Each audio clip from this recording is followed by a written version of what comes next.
아이고, 아줌마. 정말 고맙습니다. 야야, 진우야, 나 좀 보라고 내다. 알았습니다. 진짜 잘하겠어. 여보, 그만두면 안 됩니까?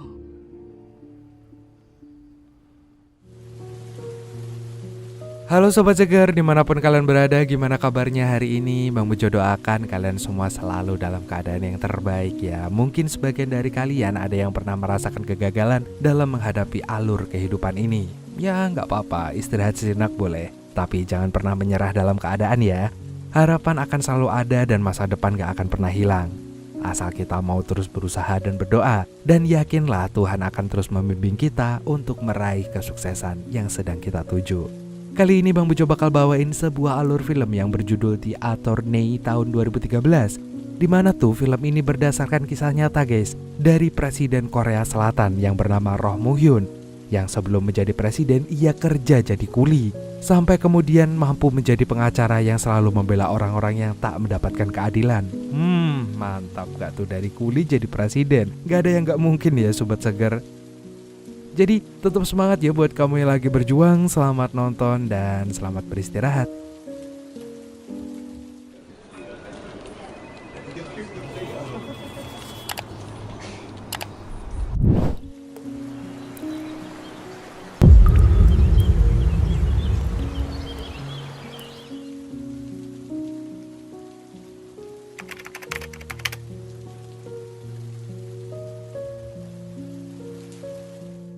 Pria ini namanya Song-woo. Hari itu ia mencoba mengadu nasib ke Busan demi mewujudkan impiannya yang ingin merintis firma hukumnya sendiri. Dan tanpa pikir panjang, ia mendatangi temannya yang bernama Hyung untuk meminjam uang sebagai modal pertamanya. Di awal karir barunya itu, pengacara yang lain terus meremehkan dia karena ia hanyalah lulusan SMA.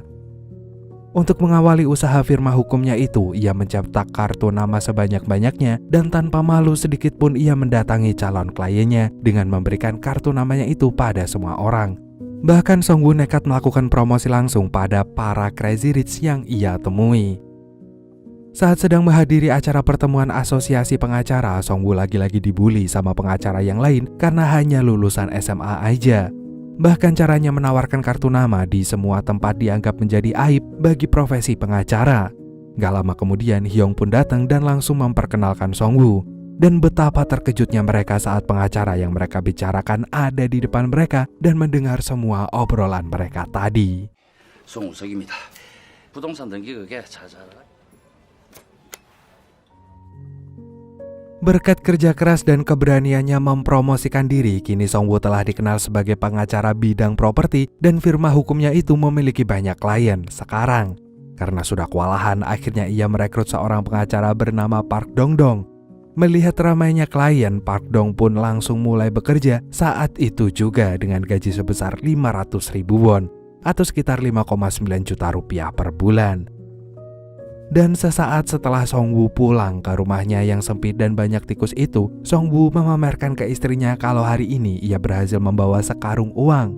Saking banyaknya sampai-sampai istri Song-woo bingung mau diapain duit itu. Song-woo pun punya ide untuk mengajak istri dan anak-anaknya pun pindah rumah. Keesokan harinya ia mendatangi sebuah apartemen untuk membelinya. Namun sayangnya pemiliknya tidak ingin menjual apartemen itu.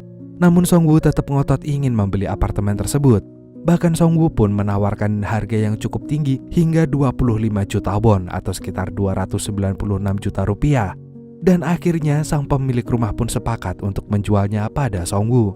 Seketika itu juga Song-woo pun teringat dengan masa lalunya. Jadi dulunya Song-woo adalah seorang kuli bangunan yang hidup serba miskin. Saking miskinnya, ia tak mampu membayar biaya persalinan istrinya itu di rumah sakit. Dan ibu mertuanya lah yang melunasi semua biaya itu. Selain itu, Song-woo juga memiliki hutang kepada pemilik warteg. Saat hendak membayar hutangnya, ia hanya memiliki uang 500 won aja atau 5.000 rupiah. Karena gak bisa bayar hutang, ia pun melarikan diri. Uang itu pun akhirnya ia gunakan untuk membeli banyak buku di loakan. Ia terus mempelajarinya hingga membuat dirinya sukses. Akhirnya Songwoo pun berhasil ngajakin keluarganya pindah ke apartemen yang baru aja ia beli. Dan Songwoo meminta anak lelakinya untuk membaca tulisan yang ia tunjuk. 절대 포기하지 말자. Ternyata tulisan itu dituliskan Songwoo saat dirinya masih sebagai kuli bangunan di apartemen itu. Kenangan itulah yang membuat Songwoo ngotot ingin membeli apartemen tersebut. Dan malam harinya Songwoo ngajakin anak dan istrinya makan di warteg langganannya dulu. Songwoo sengaja makan di situ karena sekalian ingin bayar utang makanannya 7 tahun yang lalu. Bukannya marah, sang pemilik warteg yang bernama Ajuma malah sangat terharu melihat kesuksesan Songwoo. Dan dengan bangganya lagi Songwoo masih mengingatnya dan mau menjalin silaturahmi. Karena Songwoo terus memaksa membayar hutangnya, Ajuma pun hanya mewajibkannya untuk selalu datang makan di situ aja. 아이고, 아줌마. 정말 고맙습니다. Hari demi hari pun terus berlalu. Kantor Songwoo selalu ramai kedatangan para klien. Seperti janji Songwoo pada Ajuma, setiap jam makan siang ia selalu ngajakin Park Dong makan di warteg itu. Sampai-sampai Park Dong bosan, tapi karena gak ada pilihan lain, ia harus tetap menjalankan perintah bosnya. Karena klien Songwoo semakin banyak, usulan Park Dong pun untuk merenovasi kantor dan mencari sekretaris perempuan untuk membantunya pun akhirnya dikabulkan. Malam harinya saat Songwoo sedang bersantai di rumah, Ajuma datang menemuinya dan meminta bantuan untuk membereskan masalah pajak wartegnya. Dengan cepat urusan itu pun terselesaikan. Setelah Ajuma pulang, istri Songwoo pun mendadak merajuk gara-gara cemburu Songwoo punya sekretaris perempuan baru di kantornya. Setelah melakukan berbagai bujuk rayu, akhirnya si istri Songwoo pun luluh juga. Suatu malam Songwoo mentraktir teman-teman SMA-nya dulu makan malam sekaligus reunian di warteg langganannya. Pas lagi seru-serunya reuni, salah seorang teman yang bekerja sebagai jurnalis bernama Lee nonton TV yang sedang menyiarkan berita demonstrasi. Lee terlihat sangat bersimpati pada mahasiswa yang berdemo itu. Namun tidak dengan Songwoo. Ia sama sekali nggak setuju karena itu cuma buang-buang waktu aja. Menurutnya mahasiswa bisanya cuma omdo, dan bahkan sebagai lulusan SMA ia merasa lebih sukses dibanding teman-temannya yang sekarang kuliah. Mereka kemudian terus berdebat dan pertengkaran hebat pun akhirnya terjadi. 저 공부하기 싫어가 지랄병 드는 거 아이가 지금 뭐고 지금? 세상이 다 네 알로 보이나? 내뭐 몇 번 한다고 바뀌는 그런 말랑말랑한 세상이야. 쟤 잡아라 쟤. 아이고 짧은 게 그리 쪽팔리더라.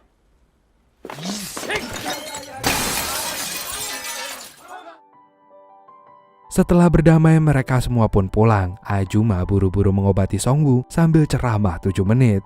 Songwoo pun sempat ngajak ngobrol anak Ajuma yang bernama Jeonwoo. Karena beda pendapat, Jeonwoo dan Songwoo terlibat dalam perdebatan. Bahkan Songwoo yang kesal pun langsung mengeluarkan uang sambil memaki-maki Jeonwoo. Melihat itu, Ajuma langsung tersinggung karena baginya gak semua hal bisa dibeli dengan uang. 어림도 없다. 어? 네가 소금 좀 가없나? 빨리 소금 안 가고 뭐하노? 그게 아니고야. 잠깐만 있어.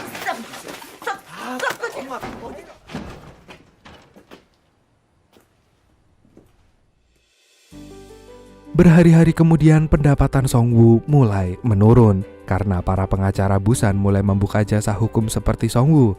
Akhirnya Songwoo pun punya ide ngajakin Park Dong untuk mengeksekusinya. Mereka akan banting setir mengerjakan bagian perpajakan dan Park Dong pun menyetujui ide itu. Tapi tiba-tiba di luar kantor sekelompok orang sedang mendemo usaha kantornya. 여기서 와 이러는 겨. 아 그거 몰라 소무씨가. 사무실 앞에서 이게 뭐 하는 겁니까? 잘못된 게 있으면 고소하이소. Sementara itu seorang detektif bernama Cha yang baru saja mendapat penghargaan diperintahkan sama pimpinannya untuk membersihkan Busan dari komunis. 부산에서 광주 같은 일이 벌어지지 않게 하려면 명심하겠습니다. Keesokan harinya detektif Cha bertemu dengan seorang jaksa yang bernama Kang Hyong Shol untuk mengurus kasus komunis ini. Bahkan seorang petugas medis yang bernama Kolonel Yun juga dikirim untuk mengawasi kesehatan para tahanan pengasingan di bawah komando Cha. Bertahun-tahun kemudian, pada tahun 1981, kasus komunis pun sedang viral di sana. Di kantornya, Hyun sangat pusing saat mendapat klien yang memintanya untuk mengurus masalah itu. Keesokan harinya, Hyun pun menemui Songwoo untuk meminta bantuan untuk menyelesaikan kasus hukum keamanan nasional. Namun karena bukan bidangnya, Songwoo pun menolak ajakan itu dengan halus. Beberapa hari kemudian Jongwoo dan teman-temannya sedang melakukan diskusi buku di rumah gurunya. Saat Jongwoo lagi presentasi, tiba-tiba detektif Cha masuk kelas dan mau menangkap Jongwoo. Sang guru pun langsung menyuruh Jongwoo untuk melarikan diri, dan detektif Cha pun mengerahkan anak buahnya untuk mengejar Jongwoo.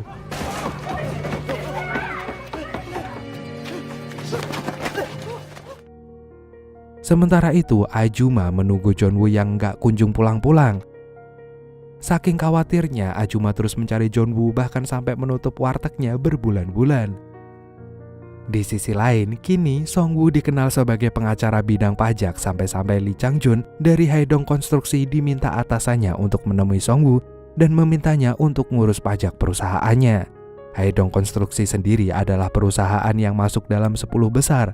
Jika Songwoo menerima klien itu, reputasinya pasti bakal meningkat. Tapi Songwoo lagi nggak fokus dan malah kepikiran soal kabar yang barusan dia dapatkan kalau Jongwoo tiba-tiba menghilang entah kemana. Sampai-sampai dia nyuruh Park Dong buat nyari tahu ke kantor polisi. Park Dong langsung mencari informasi ke kantor polisi, namun bukannya dapat informasi keberadaan Jongwoo, Park Dong malah nggak boleh ikut campur karena Jongwoo masuk daftar antek komunis. Esok harinya saat Songwoo menuju ke kantornya, ia bertemu dengan Ajuma yang udah lama menunggunya di depan kantor. Ternyata kedatangan Ajuma ini ingin minta Songwoo membebaskan Jongwoo. Jadi pagi tadi Ajuma dapat surat dari kantor kepolisian di mana Jongwoo akhirnya menjalankan persidangan besok lusa. Ajuma pun ngadu ke Songwoo kalau polisi melarang Ajuma membesuk Jongwoo. Mendengar itu, Songwoo pun merasa ada yang aneh karena harusnya keluarga dan kerabat memiliki hak untuk bertemu tahanan di penjara. Ajuma lalu terus memohon agar Songwoo mau membantunya sampai-sampai ia bersujud dan bersumpah akan mengabdikan dirinya pada keluarganya Songwoo. Sebenarnya Songwoo pun gak tega, tapi di sisi lain Songwoo harus segera pergi karena sudah janjian rapat sama Direktur Haidong Konstruksi. Saat sedang menunggu rapat, Park Dong memberitahu Songwoo bahwa Jongwoo masuk dalam daftar antek komunis. Belum sempat cerita lebih lanjut, Presdir Haidong datang dan rapat pun langsung dimulai.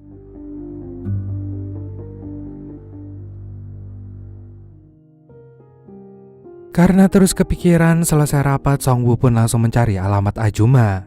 Setelah rumahnya ketemu, ternyata Ajuma tidak di rumah, dan akhirnya Songwoo pun menunggu kedatangan Ajuma sampai ketiduran. Begitu sampai rumah, Ajuma melihat Songwoo dan membangunkannya. Songwoo pun langsung mengajak Ajuma pergi ke penjara untuk menemui Jongwoo. Awalnya si sipir melarang mereka dengan berbagai alasan. Songwoo pun terus memaksa bahkan mengancam akan menuntut mereka. Karena mereka ketakutan, akhirnya mereka pun diizinkan menemui Jongwoo. Ajuma terus berdoa sampai Jongwoo pun datang. Ia terlihat sangat kurus dan pucat. Sang ibu yang melihatnya pun sangat terharu sekaligus terkejut mengetahui kondisi anaknya tersebut. 누야, 상처 먹고.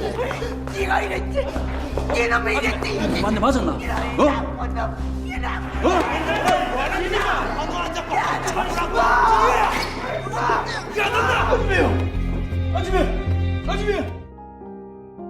Di tempat pengasingan, Detektif Cha dan timnya terus menyiksa Jongwoo agar membuat pengakuan atas perbuatannya yang tidak ia lakukan. 살면서 가슴 속에 있는 생각 실존주의가 왜 나오는 시작이야?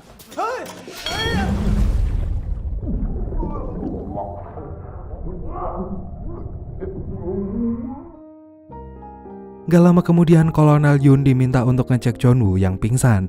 Sebenarnya Jongwoo cuma pura-pura pingsan biar gak disiksa lagi. Mengetahui itu, Kolonel Yun pun iba dan menolongnya. Karena gak tega melihat perlakuan yang diterima oleh Jongwoo, Songwoo pun langsung ke kantor Hyong dan ingin tahu lebih dalam kasus komunis yang lagi viral ini. Hyong juga menceritakan kasus penangkapan komunitas pembaca buku dan salah satu anggotanya adalah Jongwoo. Mereka ditangkap karena dianggap telah mempelajari buku terlarang dan anti pemerintah. Saking penasarannya, Songwoo pun mempelajari buku-buku yang dianggap menyimpang itu. Bahkan dia rela begadang untuk menamatkan satu buku yang berjudul What is History, karangan Char yang dianggap sebagai tokoh komunis.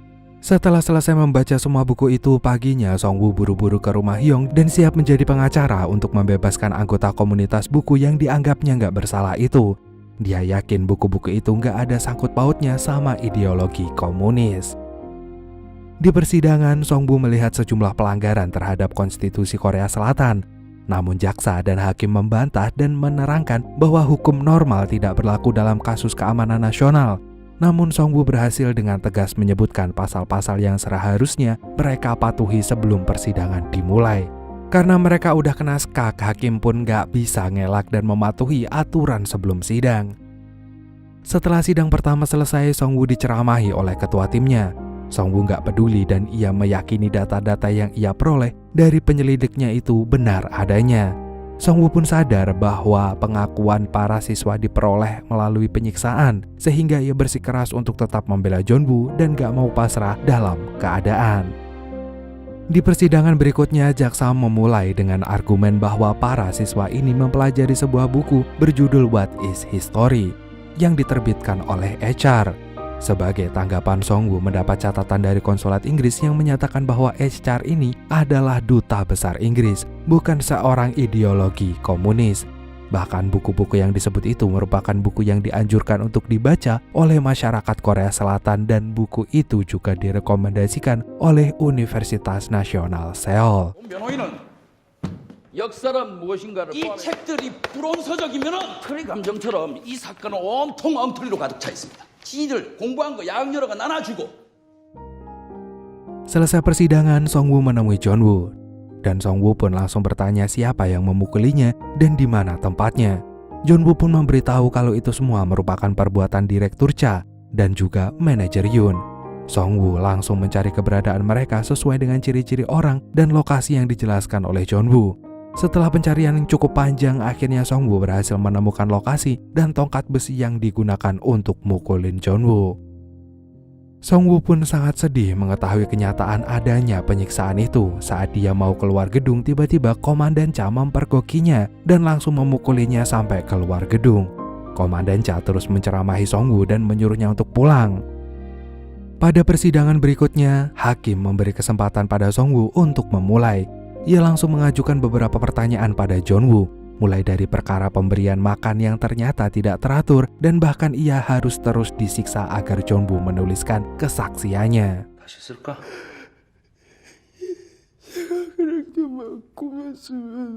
꿈이었어?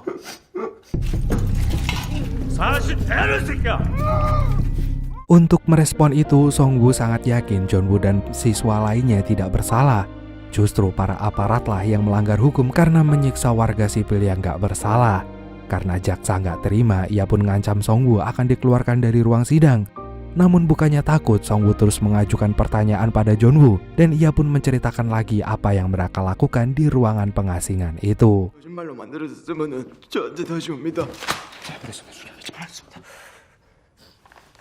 읽어. Bahkan selama di tempat pengasingan, Jeonwoo dan teman-temannya dipaksa untuk menulis pengakuan yang tidak mereka lakukan. Kalau nggak mau, mereka akan disiksa lagi. Mendengar semua kesaksian Jeonwoo, semua orang terdakwa pun menangis dan menyemangati mereka. Bahkan mereka balik menuntut para polisi yang melakukan penyiksaan pada anak-anak mereka. Dan suasana sidang pun menjadi ricuh. Hakim terpaksa menunda sidang dan meminta tim pengacara untuk berdiskusi dengan para jaksa untuk negosiasi hukuman. Songbu pun ngotot ingin melanjutkan sidang agar dapat mengungkap manipulasi otoritas publik ini dan meminta detektif Cha untuk memberikan kesaksian. Jurnalis Lee yang melihat keteguhan Songbu yang membela kebenaran pun turut prihatin dan ikut bersimpati. Dan sejak saat itu, jurnalis Lee pun berani menulis kebenaran di berita korannya. Esok paginya, surat kabar berisi isu komunis pun tersebar dan membuat Presdir Haedong Konstruksi meminta Lee Chang-jun untuk menemui Songbu dan membatalkan kerjasama. Namun si Presdir berpesan jika Songbu mau berhenti mengurus kasus hukum keamanan nasional itu, maka Presdir dengan senang hati akan menerimanya lagi. Dengan bijak, Songbu pun menolak dan memilih meneruskan menjadi pengacara kasus hukum itu. Esok harinya saat menuju pengadilan, terlihat masyarakat sedang berdemo. Bahkan mereka melempari Songbu dengan telur busuk. Melihat jas Songbu yang kotor, jurnalis pun meminjamkan jasnya. Dan sejak saat itu pertemanan mereka kembali membaik. Di luar ruang sidang, para orang tua terdakwa sedang protes ingin masuk. Namun penjaga melarangnya, padahal di ruang sidang masih banyak kursi yang kosong. Apa boleh buat, Songwoo nggak bisa membantu para orang tua masuk dan persidangan pun harus tetap dimulai. Songwoo pun lalu berkesempatan memberikan pertanyaan detektif Cha sebagai saksi. 법정에선 존재 말하시고 증거라고는 자술서밖에 없는 거지요. 자백의 포커스를 맞추고 수사를 하는 겁니다. 헌법은 헌법 위에 있고 형사소송법의 대원칙도 무시합니까? 형사만 13년째입니다. Untuk merespon kesaksian detektif Cha yang tidak sesuai dengan fakta membuat Songwoo gregetan. Keduanya malah saling berdebat. Bahkan yang paling mengejutkan ketika detektif Cha secara terbuka menyangkal tuduhan siksaan pada terdakwanya dan berani mengklaim bahwa semua memar dan luka lainnya yang mereka alami adalah perbuatan mereka sendiri. Kondisi persidangan pun semakin tidak kondusif dan persidangan pun dilanjutkan hari lusa. Songwoo pun kembali ke kantornya. Saat sampai, ia terkejut melihat kantornya yang sangat berantakan setelah digerebek karena dianggap telah melakukan penggelapan pajak. Gak hanya itu, teror pun sampai pada keluarganya. Bahkan istrinya ketakutan setelah menerima telepon teror yang mengancam keselamatan anaknya. 여보, 그만두면 안 됩니까? Saat ini Songwoo berada dalam pengawasan, bahkan di kantornya sekalipun. Tiba-tiba ada kurir Shopee Food yang datang mengantarkan makanan. Awalnya ia merasa aneh karena ia tak merasa memesan makanan. Dan ternyata kurir itu juga menyampaikan sebuah surat. Melalui kurir Shopee Food, Kolonel Yun mengajak Songwoo bertemu dan menawarkan diri jadi saksi di persidangan nanti. Songwoo yang bahagia pun langsung menemui Hyung dan tim dan mengajukan Kolonel Yun sebagai saksi baru. Rencana itu akhirnya disetujui, bahkan si jurnalis Lee pun siap mengundang jurnalis asing di persidangan besok untuk meliput berita. Pagi hari sebelum persidangan, Songwoo datang ke rumah hakim dan mengajukan saksi baru. Tentu aja pengajuan itu ditolak.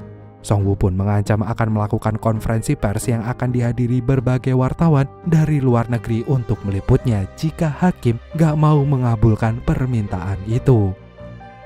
Dan benar saja, saat persidangan dimulai, Songwoo langsung mengajukan Kolonel Yun sebagai saksi baru dan langsung disetujui oleh hakim. Songwoo pun langsung memberikan pertanyaan mengenai kabar penyiksaan itu. Dan Kolonel Yun mengaku kepada pengadilan bahwa para terdakwa disiksa dan bersedia menjelaskan metode penyiksaan mereka secara rinci. 이번 부동산 사건 피해자들에게 했습니다. 구타, 물고문. 이제 진실이 그 모습을 드러냈습니다.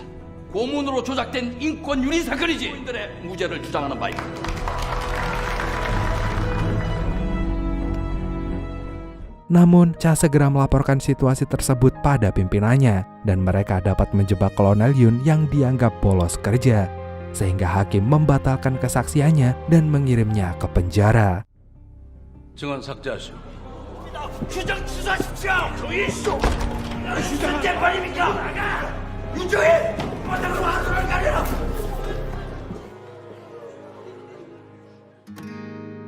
Setelah diusir dari ruang sidang, Songwoo dan Ajuma pun pulang ke warteg. Gak lama kemudian setelah persidangan selesai, tim pengacara Songwoo datang memberikan kabar kasusnya kalah. Namun hakim menawarkan keringanan hukuman dengan memberikan hukuman penjara paling lama 2 tahun pada Jongwoo dan teman-temannya. Pada tahun 1987, Songwoo telah berubah jadi pemimpin demonstrasi yang memperjuangkan HAM. Suatu hari dia ditangkap karena aktivitasnya itu dan didakwa melakukan penghasutan. Dirinya pun pasrah menerima hasil putusan sidang kasusnya itu. Yang membuatnya takjub adalah 99 dari 142 pengacara di Busan menghadiri sidangnya dan menyatakan dukungan mereka.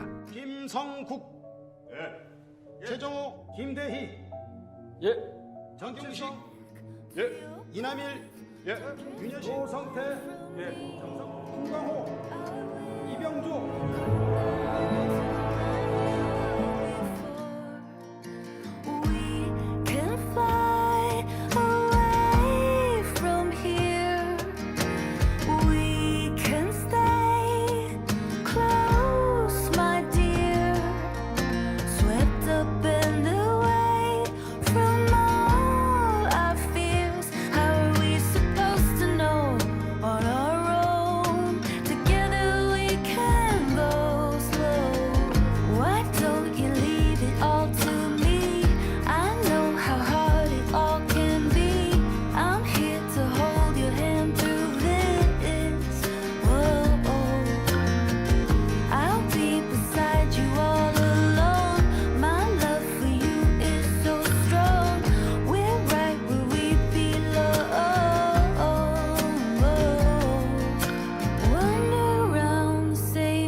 secrets underground. Oh. Your hand on my chest, my heart